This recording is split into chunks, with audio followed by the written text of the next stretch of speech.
Hi, ladies and gentlemen. Hello, world. Hello, Kenya. My name is Jesse Aimon Ekoenaze, also known as Jesse Mac Jesse. You see, myself and BelovedJohn have been friends for a while right now, and I happen to be his manager, and I usually help him to manage his shows and his bookings here in Nigeria, inclusive of his music, while he's home and abroad. And sadly, we lost BelovedJohn to a supposed gas accident. It's just myself and friends and family over here in Nigeria. We are concerned. And we want to know the truth. You see, in the stories that is going on around Kenya right now, it's heartbreaking, and that is the reason why I am doing this video, because you see, though BelovedJohn is gone, but we can't do anything about it. We can't even question him to even know what happened to him. And that is why I want the whole world to find out what I know and find out the loopholes that we've been finding out, since I've heard this. And also, I got to hear about this gas explosion from a friend of the family.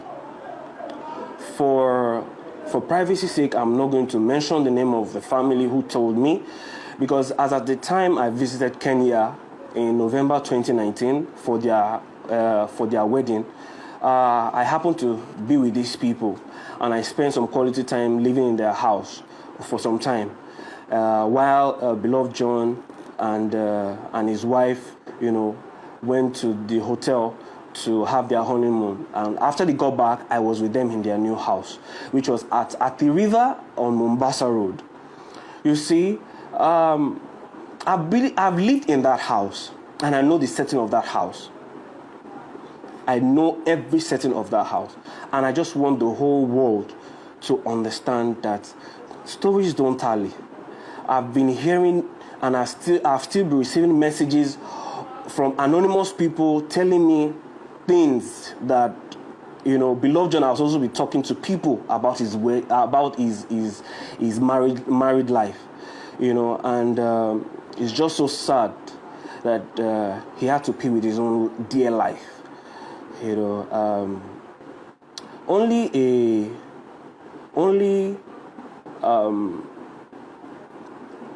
a guilty soul will find these as accusations.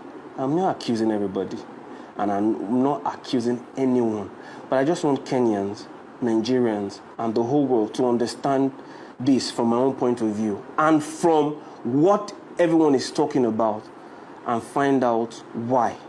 You see, BelovedJohn is a very smart person and is not stupid.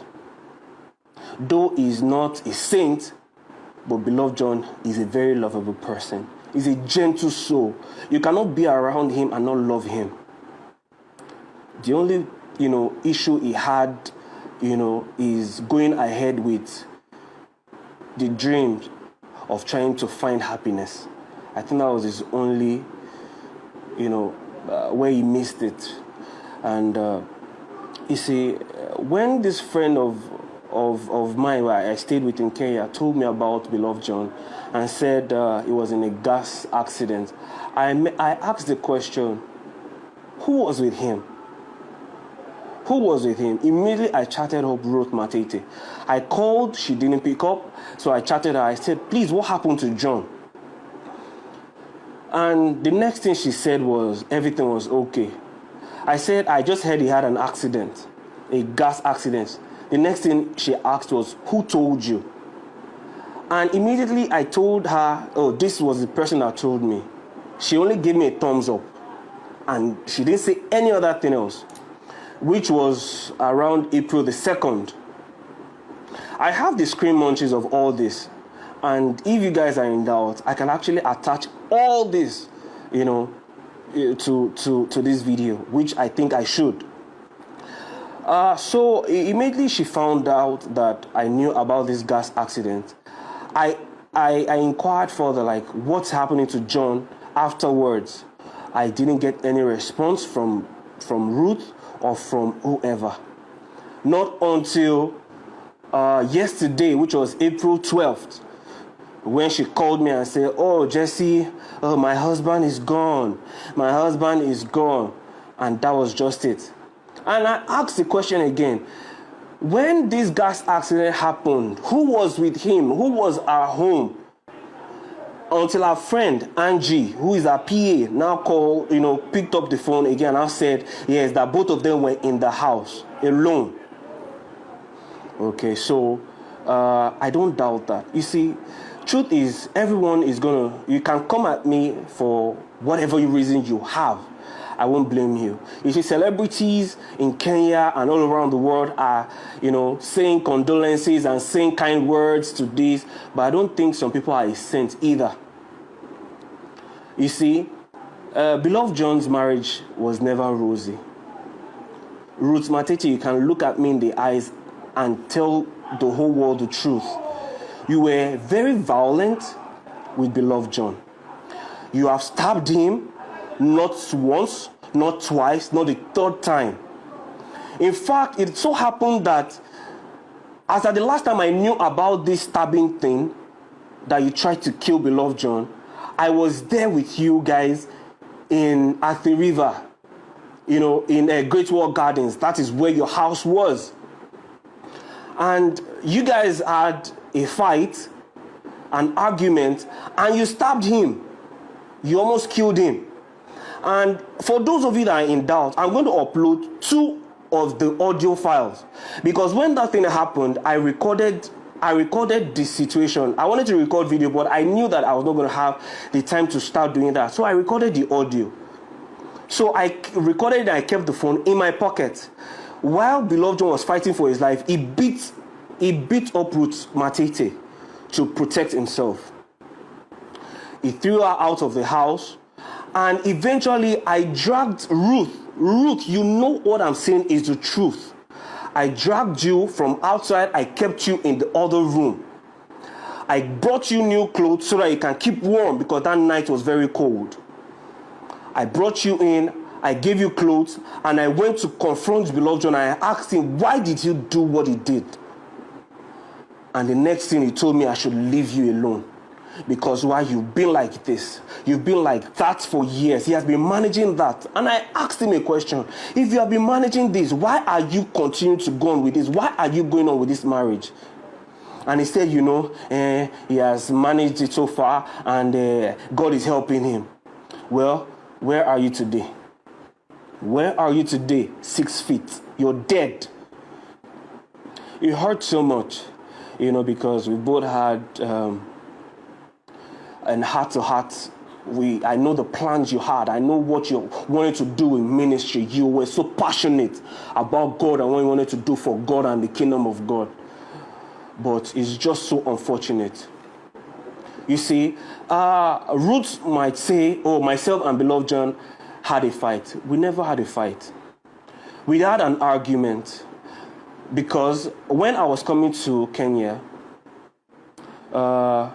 both of them were not really boxed up. They wanted me to come for their wedding. They wanted me to come and shoot their wedding and also act like as a best man. And I said they have to choose one. Somehow I was able to go with my camera gear and I went to Kenya.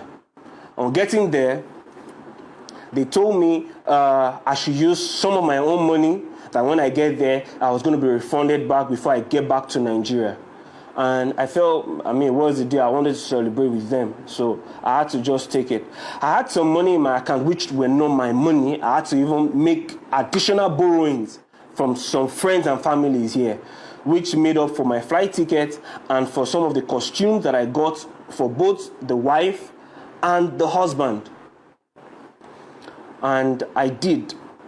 Getting there, it now became an issue to pay back. Beloved just started telling me stories that don't I see how things are here, that they are not as boxed up. But I you lied to me. Why would you do that? So what do I go back to Nigeria and tell those people that have borrowed money from that? How am I going to, augment all that? Then he told me I should give you time. I should give you time. Even Ruth herself, you told me to give you guys time. You were going to pay back. You're going to do this. That you have programs coming up and you're going to use it to refund my money. so that I can refund it back to those people I owed. That was what prompted myself and BelovedJohn to argue. And before that, BelovedJohn wanted to come back to his family here in Nigeria. He wanted to come and see his son and his daughter. Yes, for most of you that don't know, he has a son and a daughter. And one of the things we shared was, why don't you come back to your first wife? And this is the same reason why BelovedJohn, anyone that speaks that to him, he shuts them out. And I can see why. Because if he tells it to Ruth, Ruth gets upset. Ruth is she's more interested in what people are saying about her than what is good for both herself and her husband. She cares too much about what the media is talking. It gets to her head. At some point, she was in and out of rehab. Mr. Abel Munga, her father knows about this. You know about this, that Ruth she's wasted.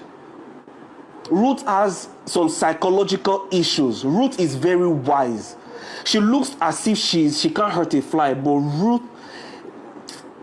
oh God, oh Jesus Christ. And when you now wanted to tell the elder brother what happened, you said BelovedJohn was rushed to the ICU unit because he had an appendix. When you found out that one would not hold ground, you now later opened up to him and started telling him he had a gas explosion accident. Ruth, the set of people that were trying to get in contact with BelovedJohn, you shut them out. You were only telling people he's doing fine. You sent a broadcast and message to people so that you can solicit for money and start using your baby as an alibi to get funds and say you needed money for surgery. There are certain things for me that were not right. First, your husband had an accident. You didn't tell anybody. You didn't tell his family. You didn't inform his family. You didn't give accurate information on what led to what to his family here in Nigeria. You didn't give accurate information on his health status part-time to his family here in Nigeria. Not until the death of BelovedJohn. And you see, during that argument the other night when you guys had that fight while I was in Kenya, Ruth Matete, Luxo, you told me, tell your brother to go back to Nigeria. Tell your brother to go back to Nigeria because you were done with this marriage.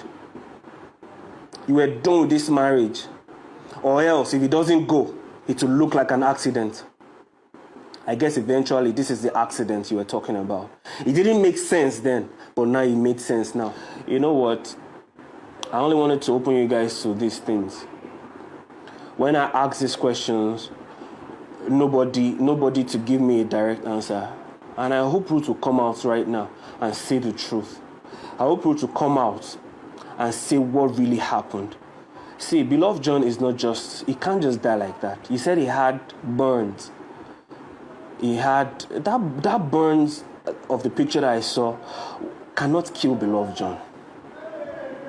The picture is too gross, but that picture cannot hurt BelovedJohn. Perhaps I'm going to put the picture over here so that you guys can see. The picture cannot hurt, is not enough to kill BelovedJohn. But you see, I leave it to you guys to decide. And I've been getting messages from Ruth's friend and saying they want to bury BelovedJohn. I sent her a message, do not bury BelovedJohn. There is a postmortem that was supposed to go ahead, on Wednesday to really verify what is going on or what killed BelovedJohn. If you bury BelovedJohn without the real thing, Nigerians will hold Kenyans responsible. Now, it means that now Nigerians are not safe in Kenya. That's what you guys are trying to say right now. And if that is what the case is, then too bad. If we Africans cannot vouch for ourselves, is it what is going to now become? That Kenyans are not welcome in our own country? Don't get me wrong. I enjoy Kenya. Kenya people are beautiful people. Kenyans are the most lovely people on earth. Kenyans are the ones that open their doors. I boarded in Matatu. That's what you guys call bus. I boarded in Matatu. I was going to Ngong Road or something, or wherever it's called, to a church one time to worship. And I didn't know how else to go. I boarded in Matatu. I didn't know how to speak Swahili. But I told them where I was going to. People were the ones vouching for me. Oh, you've not gotten there. They were telling the bus conductor that, oh, I was going to get highlights here. I was going to highlight here. You guys are lovely people. And I just want to put it to you guys. There's something that is not making sense. Find the truth for yourself. Find the truth for yourself. Mr. Abel Munga, I respect you so much. I love you so much. You know that. You can attest to this thing, that your daughter actually has something to hide. But right now, I just want, this video to go out, and I pray that justice, is being held for Beloved John, because this is not just natural at all. This guy had so much to give. I'm just going to pen down here. If anybody wants to ask me anything, I think you already know who to ask the questions. Don't ask me. Ask the person that is involved, that was there alone, that ran out instead of helping the husband to cover the burns, that ran out to meet neighbors. Your husband is on fire, you ran out to meet neighbors to look for help. Does that even make any sense? Ladies and gentlemen, I want to beg you. I'm begging you in the name of God and what you love the most. We all just need answers for Beloved John. God bless you.